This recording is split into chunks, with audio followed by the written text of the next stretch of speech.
Christian Gaulier, merci d'avoir accepté notre invitation. Vous êtes un économiste spécialiste de l'économie de l'incertain, ça tombe bien aujourd'hui. Vous avez passé dans votre famille l'économie de l'environnement, les effets durables à long terme. Vous avez été co-auteur du quatrième et cinquième rapport du GIEC, dont celui de 2007. Donc, vous êtes donc récipiendaire du prix Nobel de la paix.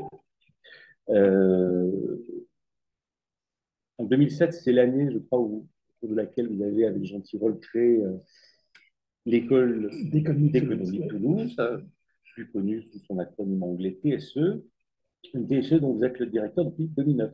Jusqu'à 31 octobre. Il était temps de vous recevoir. Vous avez publié plusieurs ouvrages sur l'économie du climat, dont Le climat après la fin du mois, il y a 2 ans, 3 ans. Le climat après la fin du mois, c'était juin 2019. 2019, pardon. Et donc, ces des jours derniers, vous publiez toujours aux presses universitaires de France l'économie de l'inaction, et c'est de cet ouvrage-là dont on va parler aujourd'hui. Je voudrais quand même souligner que l'économie d'inaction climatique, le IN est entre parenthèses. Alors, vous écrivez qu'il existe en France un consensus sur l'origine anthropique du changement climatique.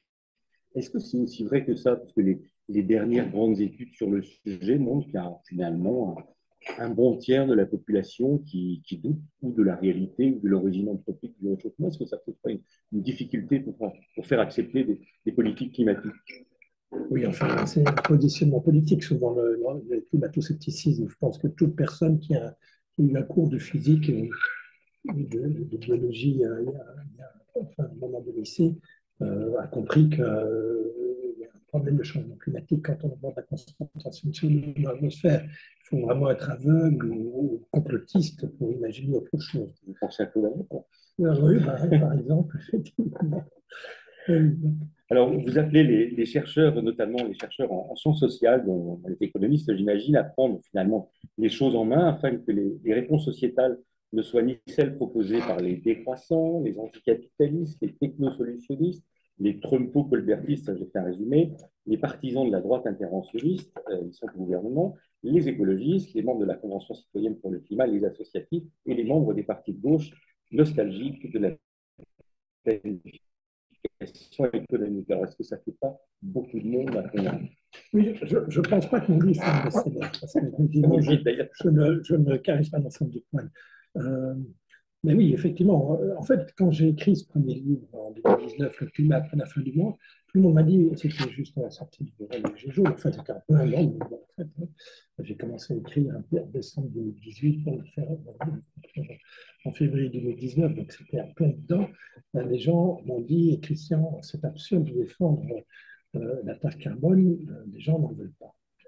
Et donc, je me suis dit, qu'est-ce que proposez-vous?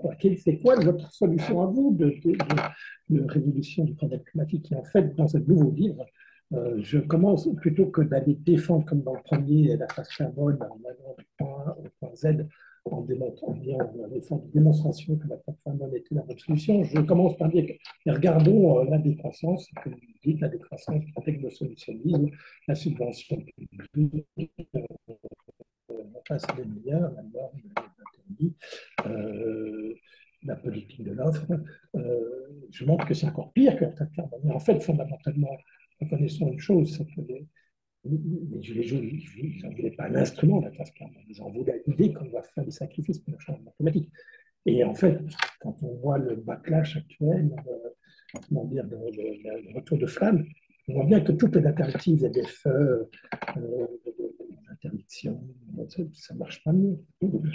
Alors, ce qui m'a un peu surpris compte tenu du contexte dans lequel on évolue, c'est que vous semblez extrêmement sceptique aussi quant à l'efficacité de la planification étatique. Voilà. Pourtant, quand on voit ce qui se passe en Chine, on voit qu'un État, on va dire, dictatorial a introduit une planification extrêmement rigoureuse depuis maintenant une bonne quarantaine d'années, et que pour ce qui concerne la décarbonation de l'industrie et du secteur de l'énergie, ça semble donner des résultats intéressants. Non? Oui, je ne parle pas de la politique industrielle.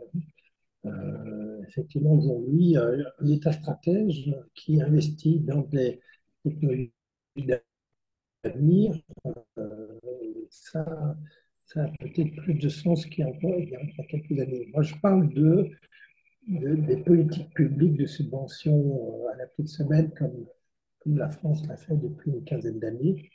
Donc, ma prime rénov, Bah, les aides. prenez l'exemple de la prime rénov, c'est excellent. Pourquoi au printemps, au début de l'été, le gouvernement décide de geler la prime rénov? Parce qu'il constate, après enfin quelques études, des économistes comme Mathieu Gachamp, qui a depuis des années expliqué en France, et puis des collègues, Catherine Wolfram aux États-Unis, Michael Gilstone, des gens comme ça, ont montré qu'en fait, les gains de réduction d'émissions de CO2 des politiques d'isolation thermique des bâtiments sont très coûteux par tonne de CO2 évité. Et donc, c'est peut-être très bien d'investir pour permettre aux gens d'y isoler, d'avoir plus de confort, mais ça ne donne pas beaucoup de fruits en termes écologiques. Et donc, moi, ce que je critique dans ce bouquin, et d'ailleurs les deux premiers chapitres sont un peu techniques, mais sont un passage obligé pour aller dans cette explication, c'est en fait, quand on regarde les coûts de la transition, c'est des coûts qui sont assez élevés et qui sont surtout très hétérogènes. Il y a des choses comme installer des pompes à chaleur, des gens qui nous le permettent, ça coûte vraiment pas cher parce que sur l'éviter comme ça remplace une fuite domestique, par exemple. Et puis il y en a d'autres qui sont vraiment chers. Et donc, constatons que quand on fait ces analyses, l'État a beaucoup investi dans des trucs qui étaient très chers. Il y avait une forte dimension sociale aussi. Alors, je ne vais pas en si vous voulez. Ça va faire un peu décousu, mais ça va aller.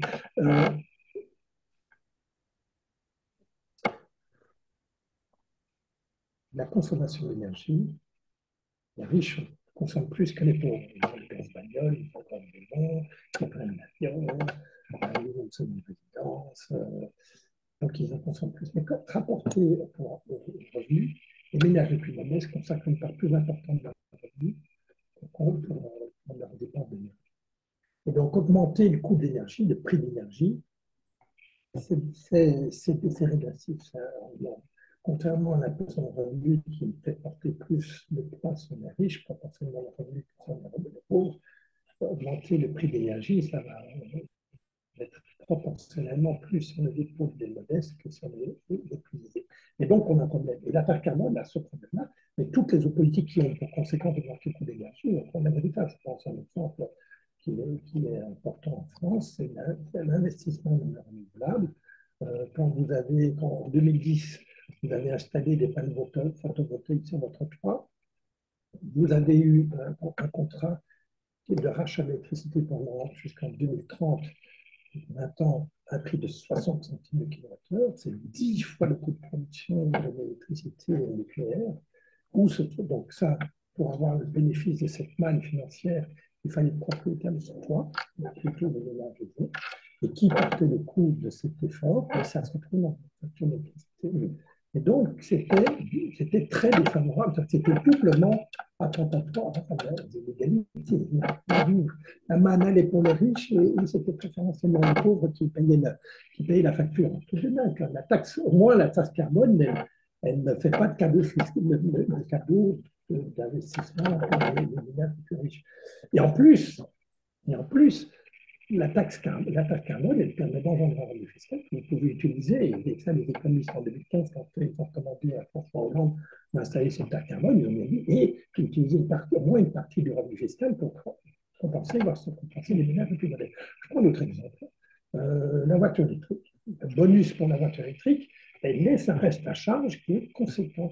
Et donc, qui peut. Alors, on a une leasing qui est une doctrine nationale, nouveau modèle. Le bonus électrique avec une optique, d'ailleurs, on est en train d'abandonner, sans doute aussi pour ça. Elle bénéficie aux plus riches. Les voitures, c'est les plus riches qui achètent des voitures électriques, donc bénéficient du bonus électrique. Les bonus électriques, on peut faire la même chose sur un certain nombre de matériaux de normes.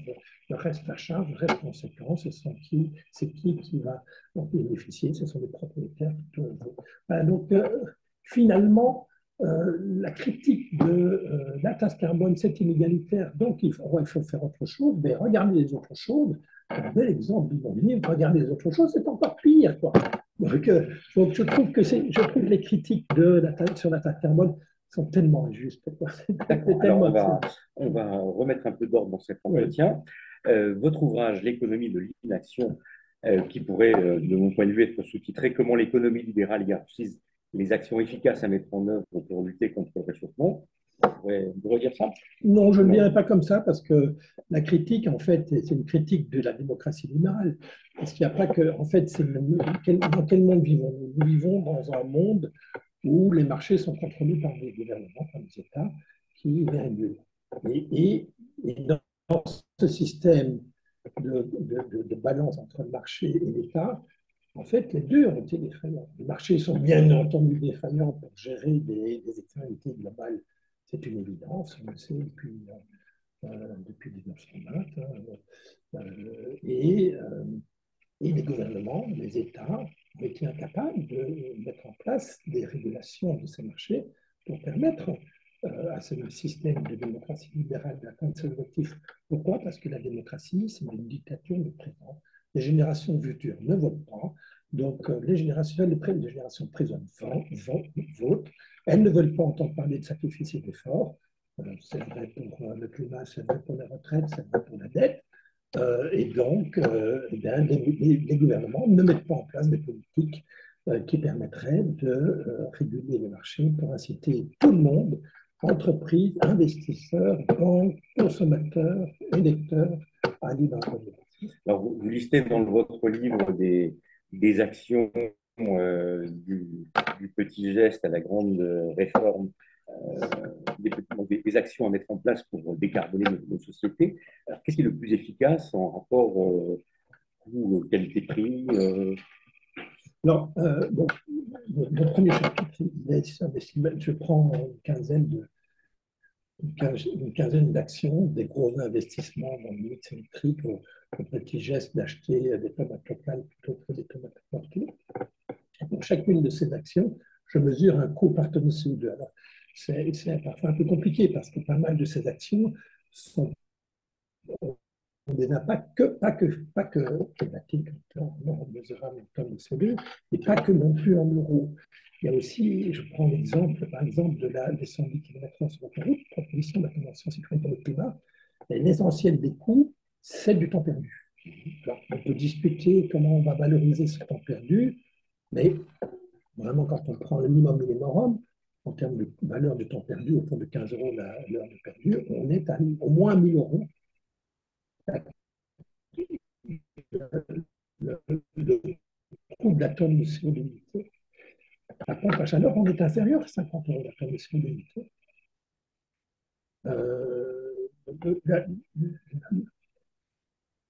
En Europe, nous avons des pays comme la Pologne et l'Allemagne qui utilisent encore beaucoup le charbon pour produire l'électricité. Alors, le rapport, donc, j'ai étudié dans le bouquin, passer du charbon au renouvelable, ça pose des tas de questions sur comment gérer la permittance, tout ça. Je peux en parler ici, on peut en parler plus facilement. Donc, je propose dans le livre, remplaçons le charbon par le gaz naturel, comme les Américains l'ont fait depuis 15 ans. Donc, si les Américains ont beaucoup réduit leurs émissions de CO2 depuis 15 ans, ce n'est pas parce qu'il y a eu des politiques climatiques, c'est simplement qu'ils ont développé une gaz de schiste. Une gaz de schiste, il est beaucoup moins cher pour produire l'électricité que le charbon. Et comme le gaz naturel émet 2 fois moins de CO2 par kilowattheure produit que le charbon, eh bien, la substitution charbon par gaz naturel a naturellement réduit les émissions de CO2. Ils ont aussi beaucoup développé les énergies renouvelables électriques. Le solaire en particulier. Oui, mais enfin, quand vous regardez les chiffres, c'est quand même essentiellement la bascule du charbon vers le gaz naturel qui a fait cette transformation. Alors en Europe, ce n'est pas exactement le cas. Le gaz naturel est cher, beaucoup plus cher que le charbon, en particulier si une fois qu'on décide de ne plus acheter de gaz naturel russe. Mais enfin, quand vous faites les calculs, vous êtes, au moment où j'ai écrit ce livre, on est à un coût compris entre 35 et 50 euros la tonne de CO2, en obligeant, si on peut parvenir à convaincre nos amis allemands et polonais à substituer le charbon par le gaz naturel. Donc, vous voyez, on est On est dans un monde où il y a une myriade d'actions possibles, il y a une myriade et une diversité extraordinaire des coûts. Et il n'y a pas, ce que je critique beaucoup dans mon livre, c'est qu'il n'y a pas quelque part quelqu'un qui dit attendez les gars, estimons les coûts des uns et des autres de toutes ces actions et regardons qu'est-ce qui est rationnel de faire, qu'est-ce qui est irrationnel de faire.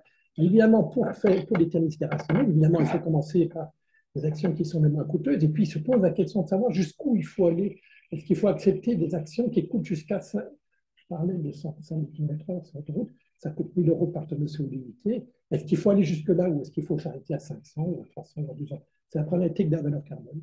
Donc, ce que les Américains disent social cost of carbone, le coût social du carbone. Vous avez peut-être entendu parler des rapports Kiné 1, Kiné 2, qui parlent de, je ne sais plus quelle est la terminologie, de la valeur. La totale de carbone, les études en termes qui est un peu plus complexe que ça, qui dit quelque chose d'un peu plus sophistiqué. C'est ça. Et donc, Kiné 2, sorti en 2024, dit c'est 250 euros, atteindre l'objectif de 55% de réduction d'émissions. Au-delà du simple coût économique des mesures que vous listez, est-ce qu'il ne faut pas s'interroger aussi sur le coût sociétal?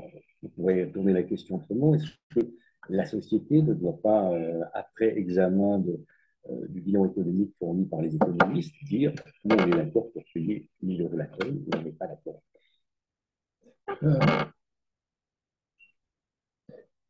Quand on compare coûts et bénéfices, et plus généralement quand on fait des analyses coûts-bénéfices en économie, on ne se pose pas la question de qui, in fine, doit payer. On se pose la question intrinsèquement de la société dans son ensemble, quel effort elle devrait faire, en supposant qu'effectivement, les sacrifices à réaliser sont équitablement répartis. C'est ça que l'instrument de la taxe carbone permet un petit peu de faire, puisqu'on va déconner en remboursant une partie de la perte de pouvoir d'achat sur certaines catégories de ménages, on parvient à déconnecter, en tout cas en partie, la problématique de ce qu'il faudrait faire dans la société, qui devrait faire quelle action, pour savoir qui devrait la payer. Donc, je ne suis pas complètement sûr de comprendre votre question, parce que dire qu'il faudrait que dans notre société, on soit capable de réaliser toutes les actions qui collectivement coûtent moins que 250 euros la tonne de CO2, éviter. Après, effectivement, c'est la question qui doit payer. Ça, c'est la question de ce qu'il faut subventionner, ces interventions, ces gestes individuels, est-ce qu'il faut subventionner la R&D, est-ce qu'il faut rembourser une partie de la perte de pouvoir d'achat des ménages parce qu'ils vont devoir payer l'électricité plus chère parce qu'il y a des carbone, etc. Je vais poser la question autrement. Si on revient à l'exemple des 110 km/h sur autoroute, c'est une mesure qui va faire perdre du temps, qui va économiser les émissions, mais qui va aussi réduire, a priori, le nombre d'accidents. Donc là, ce sont des coûts en moins pour la société aussi. Effectivement, donc, la question est excellente. Effectivement, il y a dans les 100 km/h une série d'impacts. Il y a le temps perdu, il y a les tonnes de CO2 évitées, il y a les microparticules en moins, le bruit en moins, et la réduction du risque de mortem par accident. Et puis, il y a un certain nombre d'autres choses que je vais mettre de côté pour l'instant.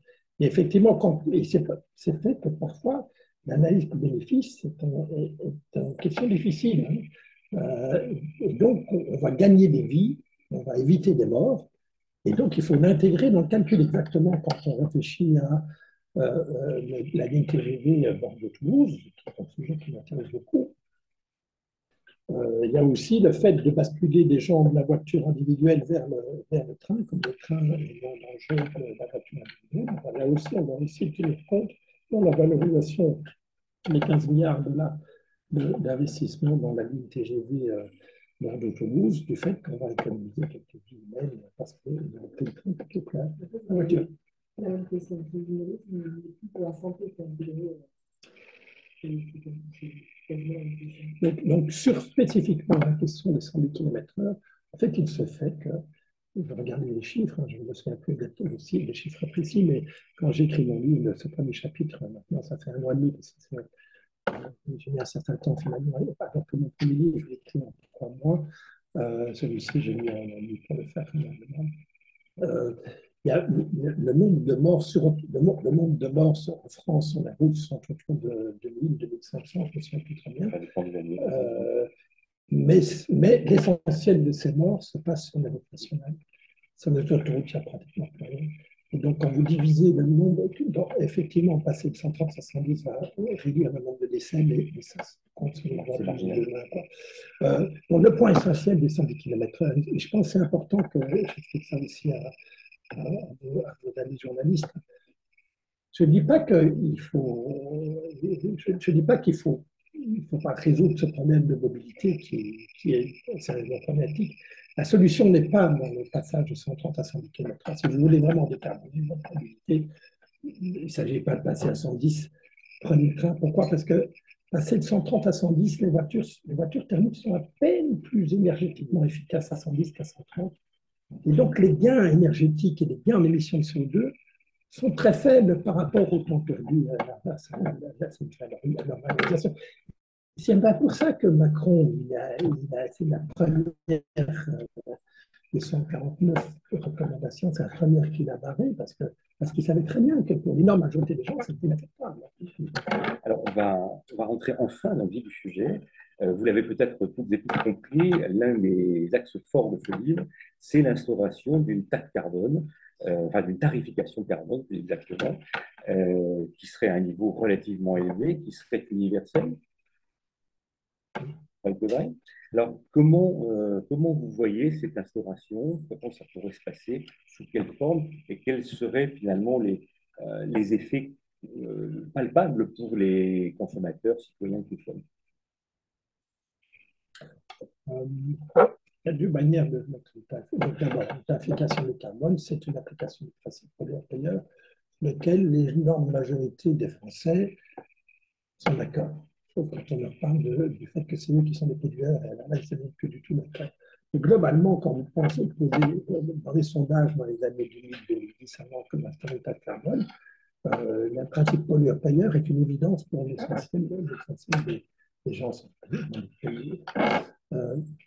Donc l'idée, c'est, quand vous prenez votre voiture ou votre vélo, quand vous réfléchissez à l'alternative entre les deux, quand on va dans le bureau ce matin, vous allez intégrer les bénéfices privés à faire du sport, le temps monétaire pour faire du vélo, la facture d'essence que vous prenez votre voiture, le confort que vous avez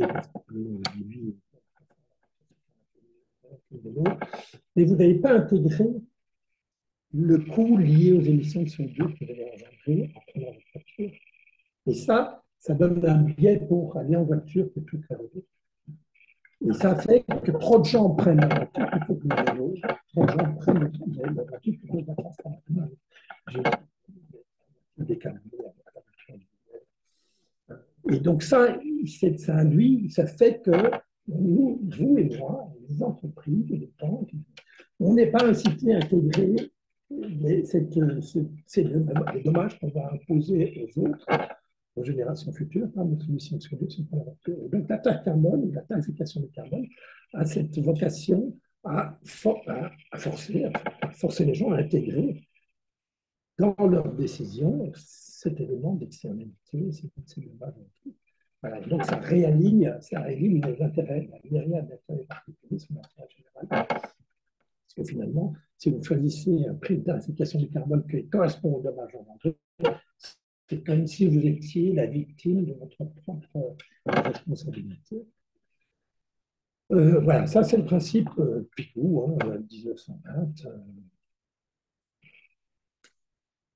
Jusqu'ici, tout le monde est d'accord. Super. Mais je ne me souviens plus du coup la question. La question, c'était comment vous envisagez que cette tarification puisse être élargie finalement à tous les produits, prestations, et quels impacts ça aurait finalement sur notre mode de vie et notre pouvoir d'achat. Donc il y a deux stratégies. Il y a la stratégie du marché de permis d'émission, où l'État va dire, au fond, moi je vais mettre un objectif quantitatif d'émissions de CO2 Et toute personne, toute entreprise qui voudra émettre du CO2 devra m'acheter un permis correspondant au nombre égal à la quantité de CO2 émise. Donc, elle va mettre ça aux enchères, ça nous permettra de revenir. Ça, c'est ce qui se fait aujourd'hui en Europe. Le marché du permis ETS, CSEQ, c'est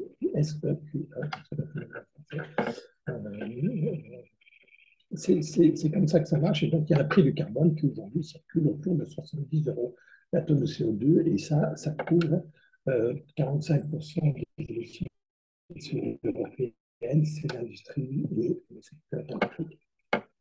Et puis en France, on a rajouté depuis 2015 une taxe carbone qui a été gelée par Emmanuel Macron en décembre 2019, en décembre 2018, 44,6 euros la tonne de CO2. Et là, au lieu de dire on va fixer des quantités et les gens devront acheter, donc je plafonne les quantités, la quantité maximum de CO2 qui vont être émises. Là, je ne mets pas de plafond de quantité, mais je mets un prix sur les émissions de CO2. On verra bien que ça d'émissions dans la société. Il faut que ce système soit complet, c'est-à-dire qu'il faudrait que, pour que ça soit efficace, il faudrait que toute émission de CO2 soit couverte par un système de tarification qui donne le même prix. Que toute personne, l'idée générale, c'est que toute personne qui émet du CO2 paye pour les dommages qu'elle engendre. Et comme, quel que soit le mode d'émission, quel que soit le mode de combustion des énergies fossiles, toutes les molécules de CO2 vont avoir exactement le même impact, les mêmes conséquences pour le climat. Il faut que toute personne qui émet ce CO2, mais qui engendrera ce même dommage, paye le même prix. Et donc, il ne faut pas d'exemption. Et donc, d'où le terme universel, auquel vous sembliez interrogateur. Donc, on peut faire un système universel de tarification du carbone pour la France. Je soupçonne que dans votre question, il y a la pratique des négociations internationales de faire que cette universalité soit pour l'ensemble de la planète. Là, évidemment, c'est un énorme problème. Et aujourd'hui, on n'a pas de solution. On va voir la COP30 de Belém le mois prochain. Ça va mal se passer. Trump est sorti de sa accord. Il va tout faire pour faire en sorte qu'on lui achète tout le pétrole et le gaz naturel que de drill, baby drill. Donc, ça va très mal se passer et donc on a un énorme problème international. Vous voulez comprendre dans ce sujet? Ok, très bien. Le changement climatique est un défi pour l'humanité comme l'humanité n'en a jamais connu. C'est d'abord, pourquoi? Parce que c'est une pollution qui n'est pas locale. Quand on a une pollution locale au mercure, les politiques sont vachement incités à intégrer ce problème parce que les victimes, ce sont leurs propres concitoyens. Et donc, les concitoyens qui observeraient des gens morts à cause du mercure parce que c'est mal géré par le pays, par le gouvernement, vont réprimander le gouvernement. Le problème, c'est que ce n'est pas une pollution locale, c'est une pollution globale. Le CO2 que j'ai mis ce matin à la gare, et donc il est déjà parti, il a déjà franchi les frontières. Donc c'est une problématique mondiale. Et puis, deuxième problématique, ce CO2, il va rester pendant des décennies, des siècles dans l'atmosphère et dans les océans, pendant des siècles. Donc, c'est un dommage qui est pratiquement pérenne pour des générations et des générations. Et, je vous l'ai dit tout à l'heure, ni les marchés, ni les États ont des visions à très long terme. La démocratie, c'est la dictature du pouvoir.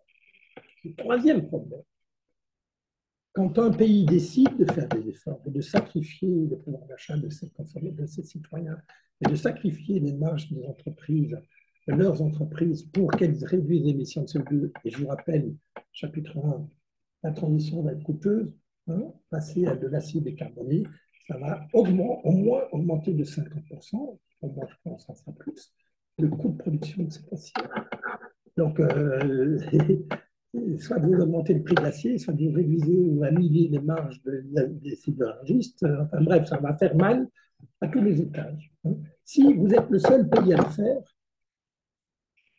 eh bien, on a le problème des fuites de carbone qui fait que l'entreprise va fermer, on va décider d'aller produire l'acier dans le pays d'à côté qui n'a pas de tarification de carbone et qui n'a pas où le gouvernement roule avec le climat.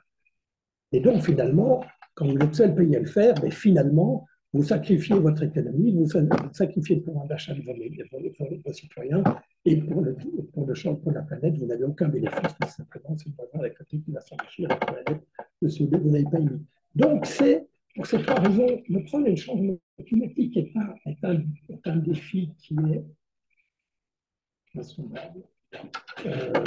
Et j'avoue que je suis assez pessimiste sur la capacité de notre système monde à réagir efficacement à cette difficulté. Mais donc, globalement, il faudrait qu'effectivement, vous avez compris ma démonstration tout à l'heure, il faudrait que tout le monde sur Terre paye pour des dommages engendrés chaque fois qu'on émet la tonne de CO2. Et que ce soit les Africains, les Américains, les Canadiens, les Européens, les Français, les Allemands, les Japonais, les Chinois, etc. Tous, chaque fois qu'on émet une molécule de CO2, on porte la même responsabilité sur un dommage engendré. À nouveau, rappelez-vous, on peut déconner qui va faire l'effort de la question de qui va le payer. Et donc, il y a toutes ces questions au niveau local pour savoir comment le Nord pourrait compenser le Sud pour les efforts que le Nord a demandé au Sud pour réduire l'émission de CO2. Et là aussi, on est dans le désastre intégral parce que je pense que le Nord n'est pas très généreux pour le Sud et à les aider à affronter. Heureusement, la Chine arrive.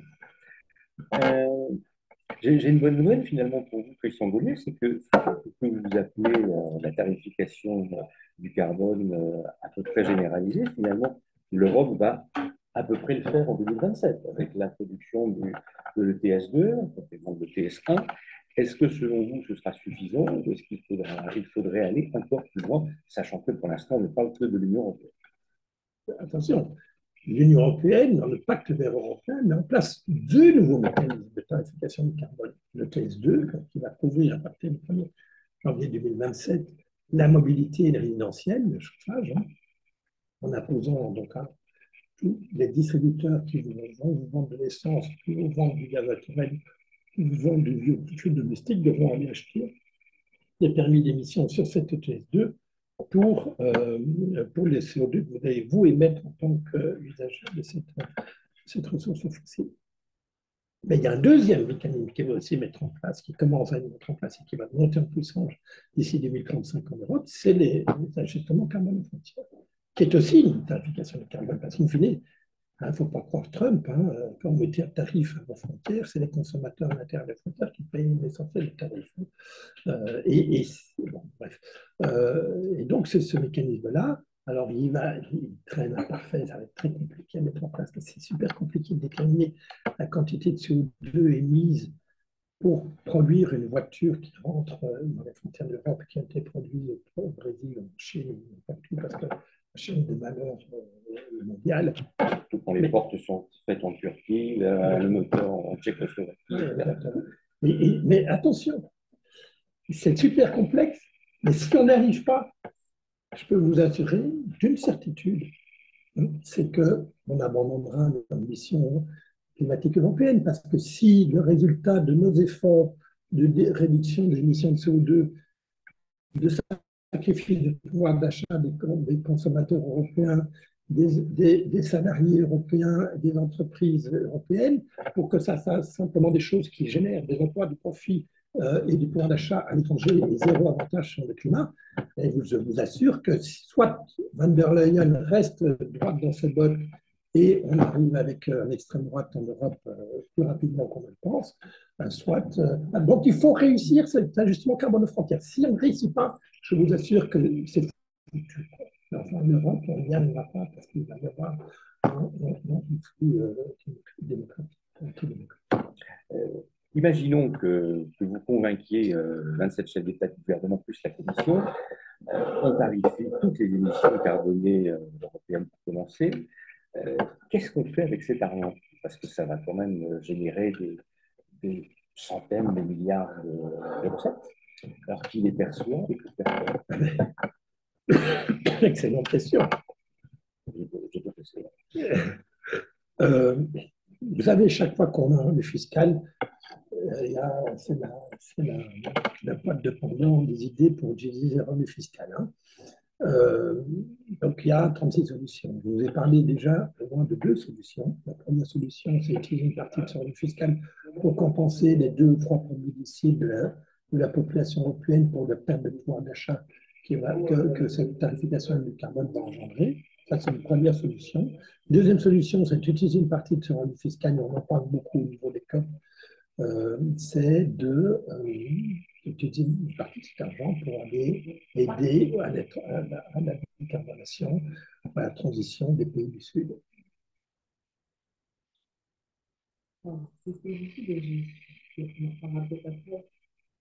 Bah, d'autant qu'on a pris des engagements quand même importants. Si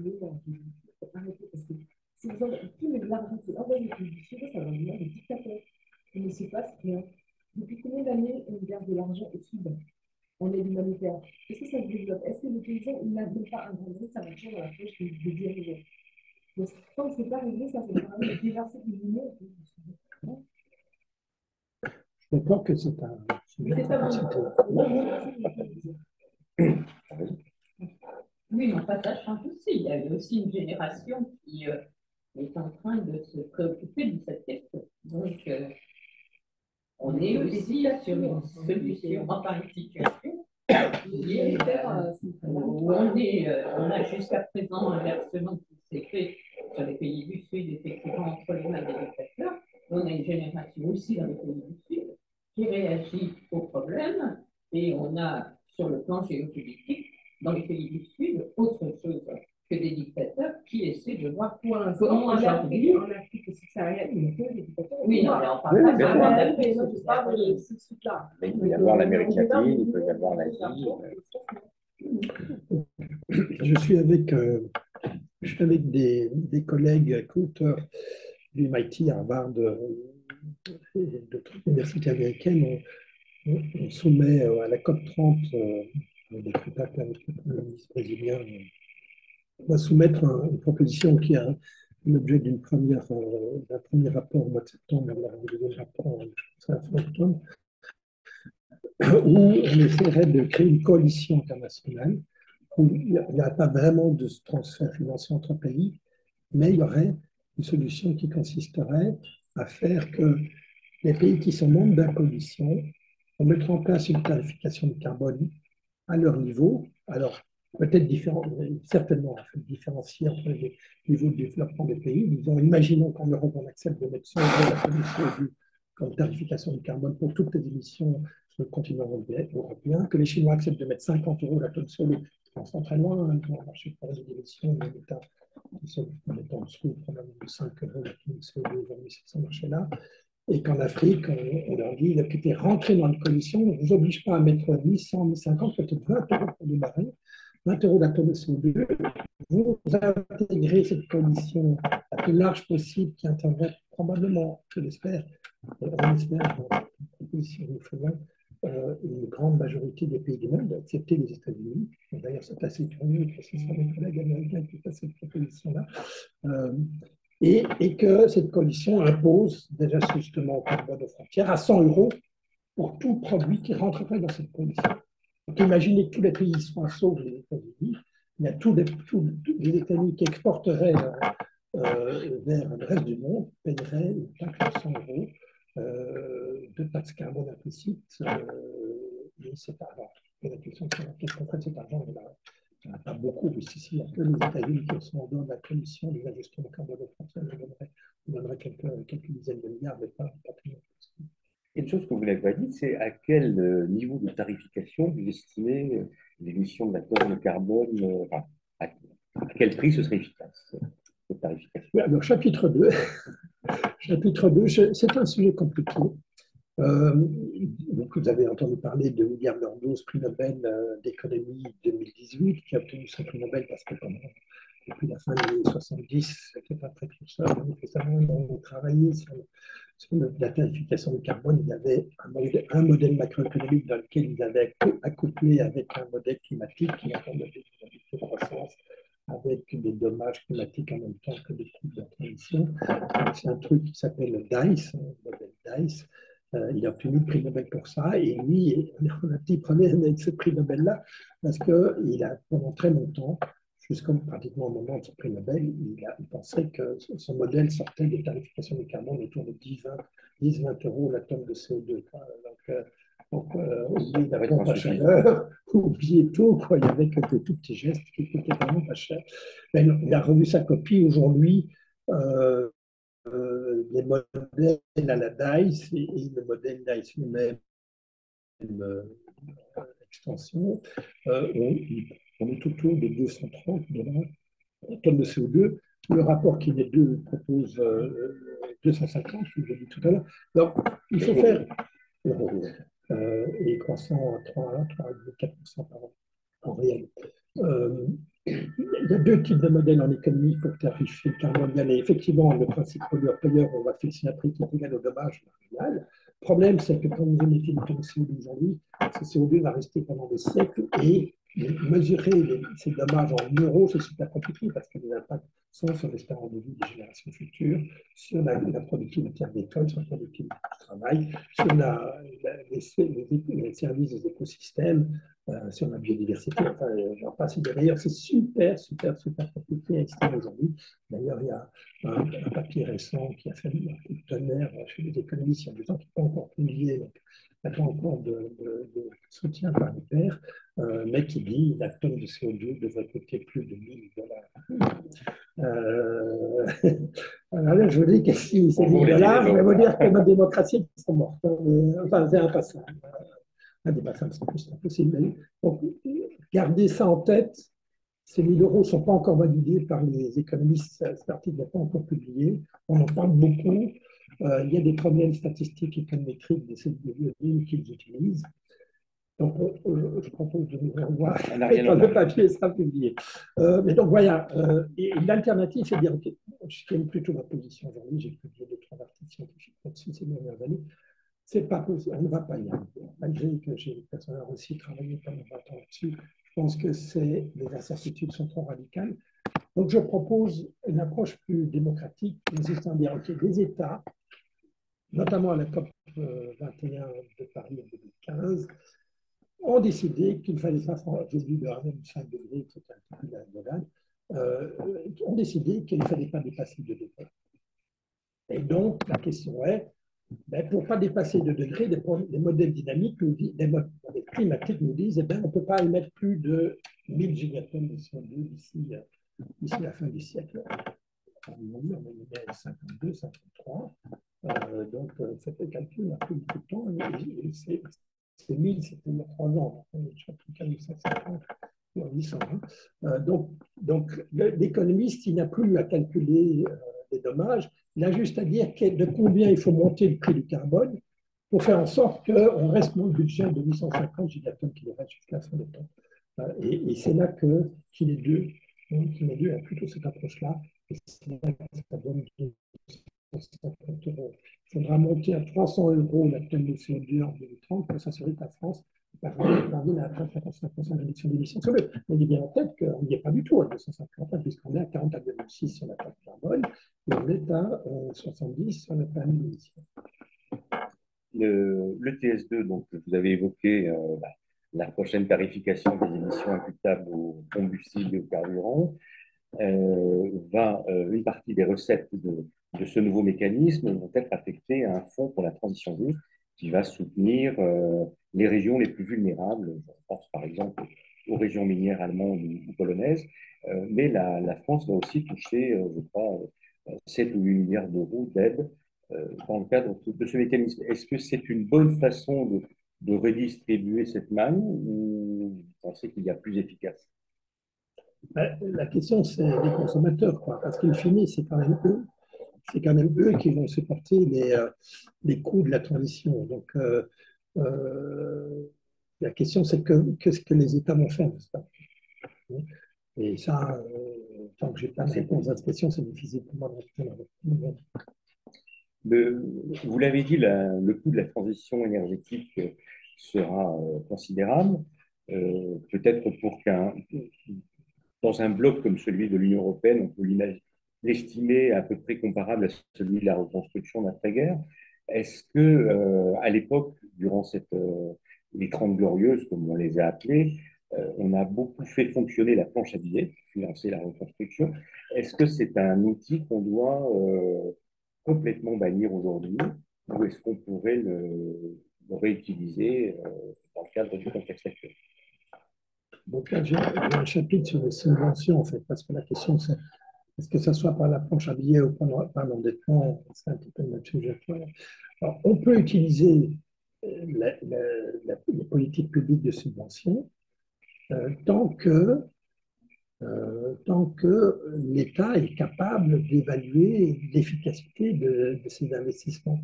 À nouveau, est-ce que donner 2500, je ne me souviens plus quel est le bonus automobile, maintenant j'ai perdu, je crois que ça dépend un petit peu des revenus des gens, donner 2000 euros de prime à l'achat de voitures électriques en France, est-ce que c'est une bonne utilisation d'argent public? Pour ça, il faut calculer l'effet de ce bonus sur l'achat de voitures électriques, donc sur la réduction des émissions de CO2, faire le calcul, est-ce que c'est inférieur ou supérieur à 250 la tonne de CO2? On n'a pas la réponse à cette question.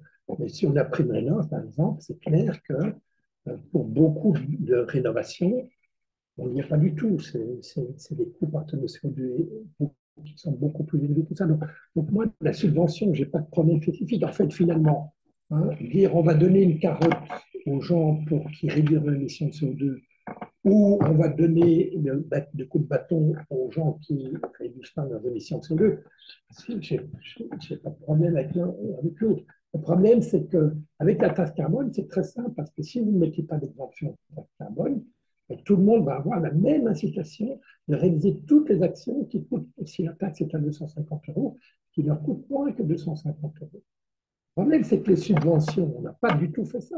Donc, on n'a pas du tout calculé un bénéfice, un coût par tonne de CO2 évité. Et regardez ce qui s'est fait pour le. Enfin, c'est ahurissant. L'évaluation des politiques publiques proposées par la Convention citoyenne pour le climat, regardez le rapport d'évaluation, il n'y a nulle part cette mesure de coût par tonne de CO2 évité. Nulle part. J'ai vu ça il y a 3 ans. C'est un rapport affligeant. Et donc, le problème de la subvention, par l'endettement ou par la planche à billets, il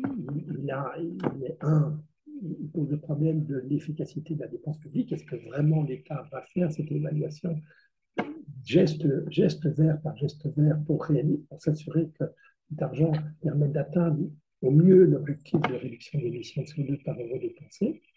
Puis j'ai un autre problème, c'est que effectivement, la planche à billets, c'est un avantage qu'on n'a pas, mais on n'arrive pas la dette, mais par contre, on a quand même l'inflation. On a eu des théories fumeuses, une nouvelle théorie monétaire, je sais pas comment ça s'appelait, il y a quelques années, qui disait on peut tout financer par la planche à billets, il n'y a pas de regarder, on a vaincu l'inflation, ça fait tout. En fait, la planche à billets, c'est de l'inflation, et l'inflation, c'est de pouvoir d'achat pour les ménages. Donc, je ne pense pas que ça soit une très bonne idée. Je pense qu'il faut reconnaître qu'il y a un coût à la transition. Le faire financer par la planche à billets, ça paraît indolore et inodore. En fait, la réalité, c'est que s'il faut 1000 milliards chaque année de financement pour la transition de l'Europe, s'il faut faire 1000 milliards de création monétaire par an, on a un petit problème d'inflation en Europe. Est-ce qu'il y a des questions et dans la salle et en ligne?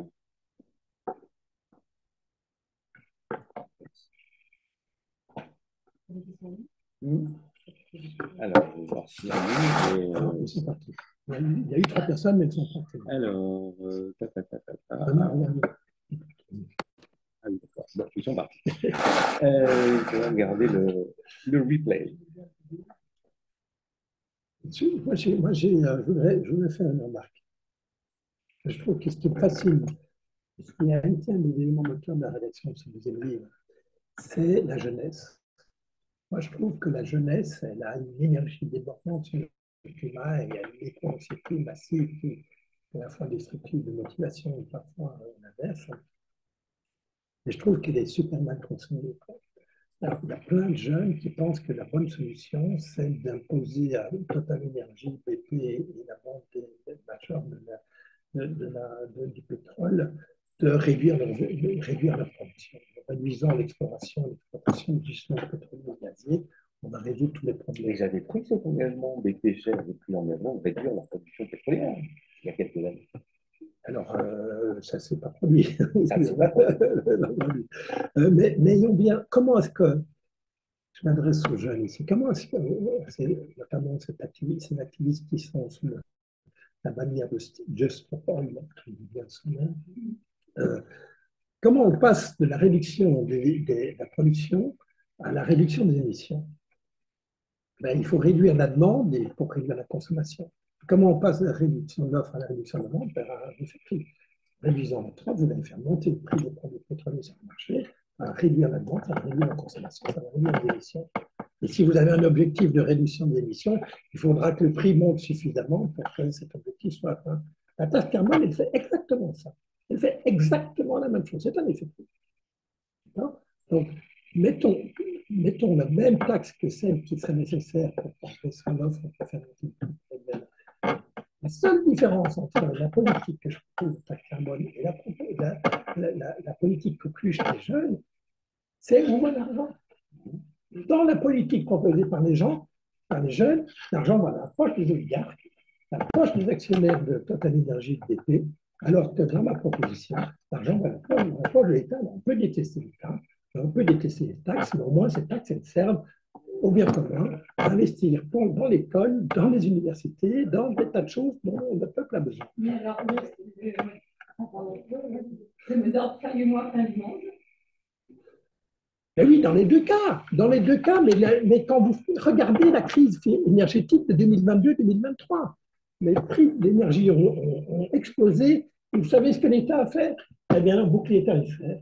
Et ça a coûté 100 milliards et qui coûte aujourd'hui la place de ministre de la Défense à notre ami Bruno Le Maire. Hein? Donc, on ne veut pas d'augmentation de prix de l'énergie. Et donc, on ne veut pas de la taxe carbone, et donc il ne faut pas non plus que les jeunes fassent le monde, en tout cas s'ils le fassent, qu'ils soutiennent plutôt la taxe carbone, qui génère le même résultat, tout en donnant de l'argent au peuple plutôt qu'aux oligarques qui dépensent le monde. Vous savez, moi, ça me fascine quand même, cette absence de culture économique fait qu'on est parfois poussé à soutenir des stratégies politiques qui sont suicidaires. Donc, j'ai un chapitre là-dessus. Sur le plan, sauf que dans la vie, les gens, vous avez dit le boulot, vous en avez parlé tout à l'heure, le fait de payer plus cher, ils n'ont pas d'argent. Il n'y a pas de structure, il n'y a pas de train à la campagne, il n'y a rien. Ils vont au boulot, ils gagnent les signes. Comment voulez-vous qu'ils acceptent?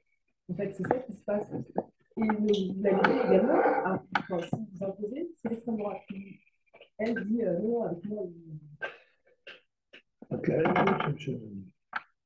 la taxe carbone engendre un revenu fiscal que vous pouvez utiliser pour surcompenser une ménage plus modeste. Comment ça fonctionne? Donc, imaginez qu'on passe la taxe carbone à 200, si on la passe à 250, donc ça va augmenter de 40 à 50 centimes à litre d'essence en France. Donc, ça va atteindre le pouvoir d'achat des ménages, en particulier les ménages les plus modestes. Si le 1er janvier de l'année, vous allez passer à 250 euros de connexion, vous offrez un chèque vert à tous les ménages des 3 premiers déciles ou vous décidez 3, 2, 3, 4, 5, ça existe déjà. Mais alors, sous condition, il faut acheter de l'énergie. Non, moi, je propose un chèque non conditionné sur les 34 premiers déciles. C'est assez différent de ce qui existe. Votre chèque vert, il n'est pas acheté du féministe. Moi, c'est juste un chèque vert pour donner aux gens sans leur dire qu'ils doivent acheter ça ou ça. Si vous proposez un chèque vert le 1er janvier qui fait que le montant de ce chèque soit supérieur à la perte de pouvoir d'achat liée au fait que vous avez acheté votre essence 50 centimes plus cher le litre, vous résolvez ce problème. En plus, vous résolvez le problème du trésorerie, puisque vous payez anticipativement pour la perte de pouvoir d'achat. Donc, cette tarification du carbone, avec une compensation du ménage plus modeste, permet d'atteindre à la fois deux objectifs: la lutte contre le changement climatique et la lutte contre les inégalités, en offrant un supplément de d'achat pour les ménages plus modestes. C'est vrai que l'État ne proposait pas de compensation. Non, et on va moins loin, l'État va dire la dette. Oui, tout à fait, bien sûr. Et aujourd'hui, il y a un collègue, deux collègues qui s'appellent Luen et Fabre, ont fait au moment du mouvement des Gilets jaunes un sondage dans la population qui montrait qu'en fait, le problème, c'est que la majorité des Français ne croient plus à la parole de l'État. Et donc, ils entendent taxe et ils ne veulent pas croire qu'une partie de cette taxe va être remboursée. D'ailleurs, ils trouvent absurde qu'on leur demande une taxe qu'on va leur rembourser. Ils ne comprennent pas et donc ils trouvent bien. Et si c'est flou, c'est pas un loup. Et donc, il y a un double problème de compréhension du mécanisme. La taxe carbone combinée avec un chèque vert, ça permet d'inciter tout le monde à contribuer à l'effort de réduction des émissions de CO2, tout en transférant l'essentiel de l'effort financier vers les ménages qui ne perçoivent pas ce chèque vert. Premier problème, donc il y a un problème de la compréhension du concept économique et puis un problème de crédibilité de la parole d'État qui est aujourd'hui qui se merge sur le climat, mais sur plein d'autres sujets. Oui, la CSG devait être temporaire, par exemple. Voilà. Oui. On a appris ce matin un chiffre particulièrement ahurissant, mais je suis très naïf, qui est que les grandes entreprises de la tech, notamment les américaines, vont lever 1500 milliards d'euros cette année pour financer leurs investissements en matière d'intelligence artificielle. Qu'est-ce qui fait qu'on peut lever autant d'argent pour l'intelligence artificielle alors qu'on ne peut pas lever le dixième de ça pour financer au hasard l'adaptation de l'effet du changement climatique? Alors, sur l'adaptation, je pense qu'on n'aura pas de problème financier parce que les bénéficiaires de ces investissements sont bien identifiés. C'est-à-dire que quand moi j'installe une climatisation dans ma maison à Toulouse, sous les toits de ma maison, c'est moi qui serai le bénéficiaire de cet investissement. Et donc j'ai une vraie incitation à investir dans cet effort d'adaptation. Le problème du changement climatique, ce n'est pas le problème du financement de l'adaptation, c'est le problème du financement de la mitigation, c'est-à-dire des efforts de réduction des émissions de CO2, parce que vous portez 100% des efforts d'investissement et vous bénéficiez de 0% des bénéfices. Les bénéfices vont se distribuer sur l'ensemble de la planète et pour les générations futures, mais pas du tout pour vous. Le fait que moi je prenne mon vélo ce matin pour aller au bureau, ça ne me bénéficie pas à moi, ça bénéficie à l'humanité. Donc, l'IA, c'est parce qu'il y a des espérances de profit faramineux là-dessus. Il n'y a pas d'espérance de profit faramineux. En fait, c'est assez intéressant parce que dans mon dernier chapitre, je parle de technosolutionnisme. Il y a plein de gens qui disent, mais regardez tous les défis d'humanité depuis 2 siècles, on les a résolus par le marché, par le fait que systématiquement, on va trouver des solutions quand le marché était confronté à des problèmes. Je vais vous donner le dernier exemple, le marché n'est peut-être pas tout à fait le marché, mais oui, même. Comme Covid-19, on a réussi à trouver un vaccin et à le produire et le distribuer pour sauver l'humanité. Est-ce qu'on va pouvoir faire ça sur le climat? Oui, c'est non. Parce que toutes les révolutions industrielles qui se sont faites dans le passé, elles se sont faites par la recherche de profit, réduction des coûts. On va réduire les coûts pour pouvoir être plus compétitif que son voisin et l'écraser et augmenter ses profits. Ici, c'est l'inverse. Il faut accepter des coûts plus importants. D'acier, 50%. Comment? Les assurances, en fait. Oui, c'est ça. Donc aujourd'hui, le mécanisme de marché ne fonctionne absolument pas et espérer que le marché va résoudre le problème climatique, c'est se tromper totalement. Effectivement, toutes les révolutions industrielles passées qui vont sauver des tas de problèmes, les mécanismes sous-jacents de ces révolutions industrielles pour sauver des défis de l'humanité ne sont pas du tout opérants.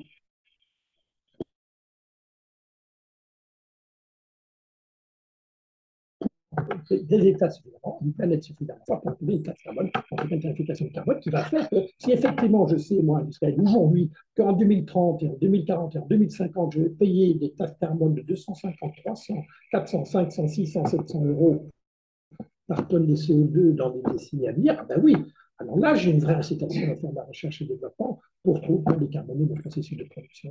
Le problème, à nouveau, c'est le problème de la crédibilité. Aujourd'hui, plus personne ne croit au fait que les États-Unis enfin, plus personne, plus grand monde ne croit, je crois, avec le backlash et le flamme, que vraiment l'Europe va réussir, sauf miracle technologique, on n'est pas à l'abri, on peut toujours espérer que les technologies émergent, qui nous sauvent de ça, mais voilà, aujourd'hui, je ne pense pas que l'Europe est un peu plus que les autres pays, mais aux États-Unis, par exemple, il n'y a aucune crédibilité qu'en 2035, en 2040, les États qui consomment plein de charbon encore pour leur électricité vont être punis parce qu'ils émettent beaucoup de CO2. Je pense que c'est vraiment mettre beaucoup d'espoir dans l'arrivée du Parti démocrate au pouvoir ici. Là-dessus, on a dit, c'est la plus grosse arnaque du siècle. Oui, bien sûr, oui, c'est dingue. C'est un phénomène.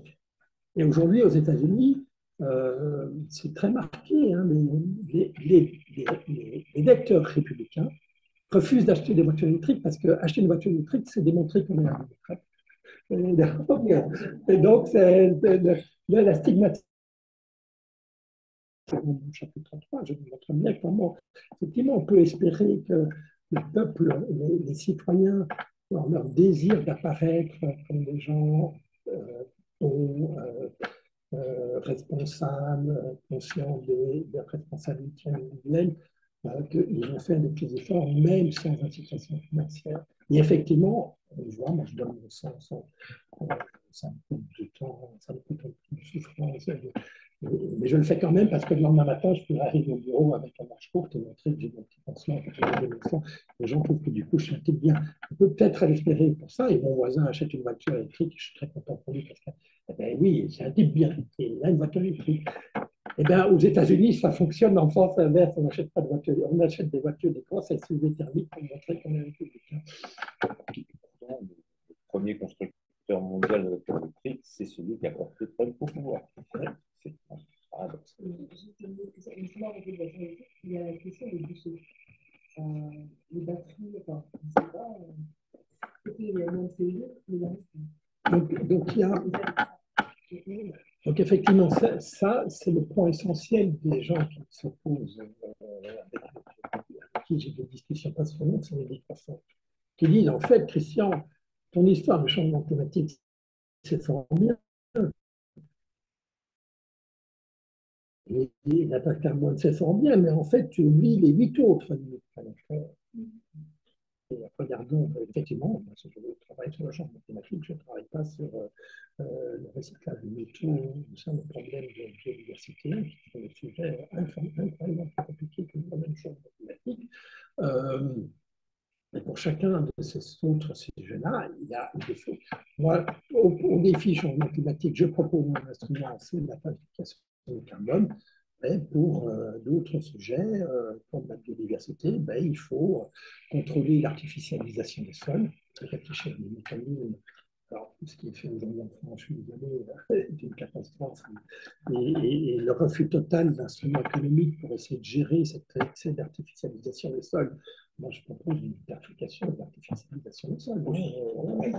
Évidemment. Ben oui, vous connaissez quand même. Mais on n'y est pas du tout.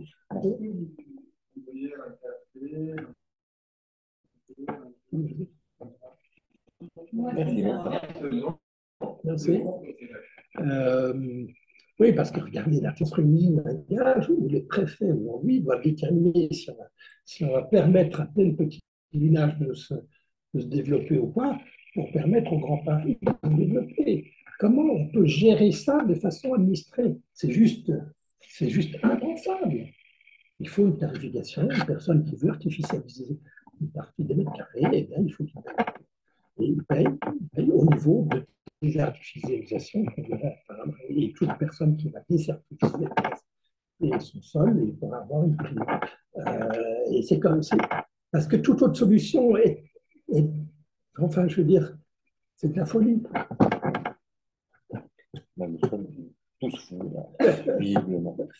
Donc, je suis d'accord, hein, le problème de biodiversité est un vrai problème et l'artificialisation a un impact sur la biodiversité qui nécessite une vraie réflexion. Mais celle d'aujourd'hui consistant à dire l'État va décider qui va pouvoir vivre, quel village va pouvoir vivre, quel village va devoir mourir pour laisser le Grand Paris se développer, là, les amis, je vais vous dire, bonjour, je vous répète, ministre, ou préfet de. Le Premier ministre, il n'y en a plus. Donc. C'est ça. On peut candidater, hein. Est-ce que dans ce système de zone rurale pour être développé, est-ce que les moyens privés se développer?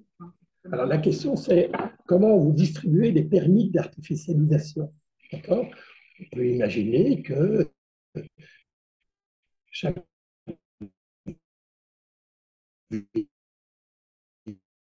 village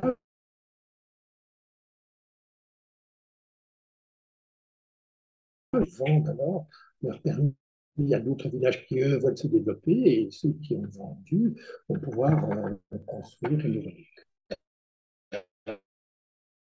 école, que sais-je. Ça ne me paraît pas.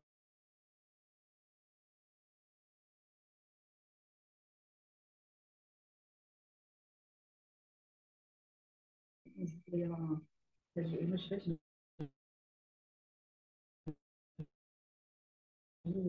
libéré à l'échelle de l'Union européenne. C'est qu'on a eu des élections européennes en juin 2024 et quelques mois seulement après le passage de décision du processus européen, tout a été bouclé. Mais bon, vraiment, et j'étais convaincu que du coup, tous les partis politiques allaient prendre position pour, contre, furieux, d'accord. Il y a eu zéro débat. Il y a eu zéro débat pendant la campagne électorale européenne. C'est complètement ahurissant, quoi. C'est complètement fou. Mais pourquoi? Pourquoi? Parce qu'aujourd'hui, tout le monde a compris, et je pense que tous les pays de la République, sauf peut-être de Chirac, Sarkozy, ils allaient pouvoir utiliser le changement climatique comme un moteur de la cohésion nationale. Et tous les quatre ont déchanté très rapidement, et tous les quatre à la fin de leur mandat, on s'en sont lavé les mains, disant ça, parler du climat, c'est une machine à faire. Même les écologistes l'ont mis, on peut parler du climat, du sang, des larmes, de la sueur, c'est juste impossible. Quand tous les autres partis vous disent on va faire une croissance heureuse, on va plus avoir d'écologie punitive, on va regarder, on va faire des tas de choses. Tout le monde a compris que c'était faux. C'est un suicide de parler du climat. On a vu clairement aux élections européennes, les législatives, c'est la chose. Les écologistes qui ont intégré les faits, allez voir, mais sans ça, sur le climat. Mais vous n'avez pas l'impression qu'il a laissé ce problème entre les mains des économistes et à le reprendre de nouveau en termes d'économie. C'est aussi, on voit par exemple apparaître les premières réflexions sur le cognitif, les premières réflexions sur un certain nombre de choses. Vous avez dit vous-même, vous avez parlé de la mauvaise information, par exemple. Et même si on compare par exemple notre culture européenne à la culture américaine, les Américains ne demandent rien à l'État, non rien, mais ils ne demandent rien à l'État, ils ont l'habitude de ne rien avoir. Tandis que nous, maintenant, on demande tout à l'État et on ne veut pas faire un seul effort. Donc, c'est très joli l'économie, mais il y a aussi un problème culturel qui n'est pas pris en compte. Entièrement d'accord avec vous. Alors, à nouveau, j'en parle un petit peu dans mon chapitre 3 sur l'économie politique de l'absence de conscience. Les gens conscients qu'émettre du CO2, ça pose un problème climatique. Les gens en Europe, sur l'idée d'une responsabilité collective sur le changement climatique. Et les gens ont perdu la notion de la responsabilité individuelle. C'est collectif. Et donc, c'est pas moi, je suis responsable de rien. Oui, tout à fait. Et donc, je pense que c'est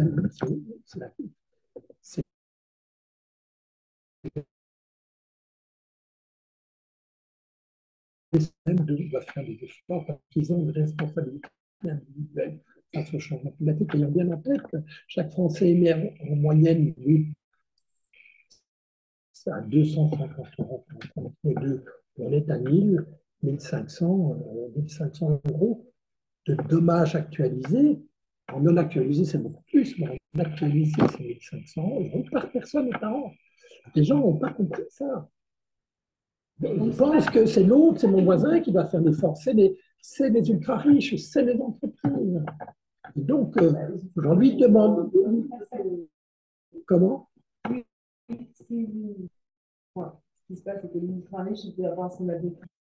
Oui, oui, il y a un aspect symbolique qu'il faut gérer. D'accord. Je suis d'accord, il y a un aspect d'exemplarité. Mais donc, quoi qu'il en soit, il y a une perte de sens de responsabilité, du sens de la responsabilité individuelle. Et à nouveau, c'est à peu près vrai aussi pour tous les sujets de crise en France. Hein, je pense que sur la retraite, dire qu'on peut à la fois cotiser peu, avoir une retraite longue et des niveaux élevés de retraite, c'est possible pour moi, mais si c'est pour tout le monde, ça ne va pas être possible, quoi. Donc il y a une perte du sens, à nouveau, c'est de l'économie et même de la comptabilité. Hein. Il y a une perte du sens de la responsabilité. Travailler, ça crée de la valeur sociale, ça permet de financer des biens collectifs, ça permet de financer, de réduire le déficit de la sécurité sociale et réduire ses propres émissions de CO2 en prenant le transport en commun plutôt que sa voiture individuelle. Eh bien, si tout le monde le faisait, ça marcherait mieux. Et le problème, c'est que personne ne le fait parce que tout le monde pense que c'est les autres qui doivent le faire. Et donc, voilà, je pense qu'aujourd'hui, et c'est un petit peu l'objectif premier de la vie, c'est de rappeler aux gens qu'il y a une responsabilité, que un, ça va être coûteux, que deux, il y a une responsabilité individuelle, et donc trois, que chacun va faire des efforts. Et ça, je pense qu'il tant qu'on n'aura pas ce retour au sens de la responsabilité individuelle, on ne va pas pouvoir faire changer la société. Et c'est un problème colossal. C'est Sisyphe. Le problème, c'est que les premiers à être assujettis à une tarification du carbone, c'était les industriels, ils le sont toujours, mais la moitié d'entre eux, grosso modo, bénéficient de quotas gratuits. Donc, de forme de subventionnement à leur activité. Donc, ils ne montrent pas l'exemple non plus. Alors là-dessus, rappelez-vous, hein, pourquoi on a des ajustements carbone de frontières à partir de l'année prochaine, c'est qu'on veut éliminer ces distributions gratuites de permis. En 2005, quand on a installé les permis, constatant le risque de fuite de carbone, on n'a pas trouvé d'autres alternatives que d'offrir des permis gratuits aux industriels exposés à la concurrence internationale. C'était jouable sur 2, 3, 4 ans. C'était absurde sur 20 ans. Bien entendu que si, année après année, vous distribuez des permis gratuits en fonction des émissions passées, vous désincitez les industriels à décarboner, puisque s'ils décarbonent, vous aurez moins de permis gratuits à vendre l'année suivante. Donc ça peut aller à un an, 2 ans, 3 ans, mais pas 20 ans. Donc il faut le plus rapidement possible arrêter la distribution de permis de gratuits. Distribution gratuite de permis, j'y arriverai.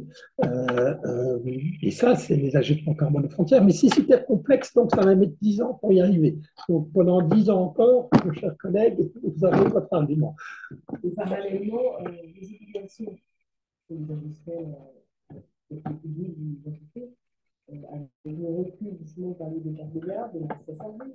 Voilà, enfin, l'obligation de reporting, elle sera financée. Ça n'incite pas non plus les entreprises à Alors moi, je n'ai jamais cru, et vous avez plusieurs passages dans mon livre qui parlent de ça, j'avoue que la finance verte et la responsabilité sociale et environnementale des entreprises, j'ai toujours eu un petit peu de peine. Je vous explique 2, 3 choses là-dessus. Quand je suis géologiste et que je suis seul à réfléchir à décarboner mon acier, je vais accepter de 50% minimum d'augmentation de mes coûts. Si les concurrents ne font pas la même chose et ne sont pas punis pour les émissions de CO2 que moi je n'ai plus, vous aurez beau être responsable et vertueux, mais vous serez mort. Et donc, il y aura des flux j'appelle là des flux de carbone industriels. Au lieu de franchir la frontière, vos émissions de CO2 vont aller chez les concurrents parce que vous aurez fait des efforts trop coûteux et vous avez perdu vos emplois et votre création de valeur, ça ira simplement chez votre concurrent. Donc, c'est la même chose que les flux de carbone dont on discute pour les négociations internationales. Donc, c'est très difficile dans un monde en concurrence de demander aux industriels individuellement, entreprise par entreprise, d'être vertueux, sans un chef d'orchestre qui punisse les gens qui refusent de faire. Et donc la RSE, c'est très bien quand il y a des petits coûts qui peuvent être avalés par les marges. Mais quand on parle de grands coûts, d'augmentation des coûts de 50%, ça ne peut pas marcher. Il faut nécessairement un chef d'orchestre et il faut nécessairement un système soit de carbone pour des vertueux, soit de bâton pour des non-vertueux. Dans l'économie de marché, vous ne pouvez pas demander à une entreprise de faire autre chose que maximiser leur profit s'ils font autre chose. Je suis d'accord là-dessus sur votre introduction de l'économie libérale. Donc, effectivement, donc je viens à la problématique de comptabilité carbone. Je suis tout à fait d'accord avec vous qu'il faut une comptabilité carbone. Quand je parle d'ajustement carbone aux frontières, c'est bien ce que je dis. Il faudra au niveau international qu'on soit capable à un moment ou à l'autre, soit parce qu'on va mettre un ajustement carbone aux frontières, soit parce qu'on va offrir la possibilité aux consommateurs, aux investisseurs, aux banques de dire moi je vais désinvestir de ce produit-là, ou de cette industrie-là, ou de cette entreprise-là, parce que, étant donné l'ensemble de son cycle de son cycle de production, elle émet trop de CO2 par rapport à son concurrent. Ça, pour pouvoir faire cette analyse-là, il faut une comptabilité carbone qui soit au même niveau que la comptabilité financière. On n'y est pas du tout. La comptabilité financière, je vous rappelle qu'il a fallu 5 siècles pour y arriver, et encore on a eu Enron, c'est il n'y a pas si longtemps. Donc c'est très compliqué. La tarification du carbone permet de s'en passer d'une certaine façon, puisque à chaque élément de la chaîne de valeur, si on a une taxe carbone au niveau mondial, qui est une utopie, je suis d'accord là-dessus, et si on avait une tarification du carbone uniforme au niveau mondial, on n'aurait pas du tout besoin de cette comptabilité carbone, parce que le prix, à toutes les échelles, à toutes les étapes de la chaîne de valeur, le prix du produit intermédiaire intégrera le prix du produit intermédiaire là. Donc, voilà, donc ça sera assez facile. L'orchestre qui va faire en sorte que simplement chacun va pouvoir continuer en totale liberté s'intéresser à son profit, et ça sera aligné avec l'intérêt général. Donc, la comptabilité carbone étant donné qu'on n'arrive pas du tout à une tarification du carbone raisonnable, comptabilité, bien entendu, étant donné que la solution des économistes, mais je vous rappelle quand même, il y a un consensus très très important sur l'idée au niveau des économistes académiques que sans tarification du carbone, on va être à la peine sur la changement climatique. Mais comme on n'y arrivera pas avec ce seul instrument-là à atteindre des objectifs qui intègrent le bien-être des générations futures, il faut faire flèche de tout bord. Il faut passer par l'activisme des banques et des investisseurs. Il faut passer par l'activisme des chefs d'entreprise qui sont capables de faire un petit effort de décarbonation sans que ça ait un impact sur notre viabilité économique. Il faut compter sur les consommateurs qui vont accepter d'acheter plus cher les produits parce qu'ils sont décarbonés aussi. Ils sont capables de bien vérifier crédiblement que ce produit est moins carboneux de ce produit. Voilà, il faudra des subventions. J'ai oublié une chose importante. Il faut, quoi qu'il en soit, la subvention la subvention à la R&D verte, parce que évidemment que si on était capable aujourd'hui, dans les années à venir, de développer des technologies qui permettent de produire de l'énergie moins chère que l'extraction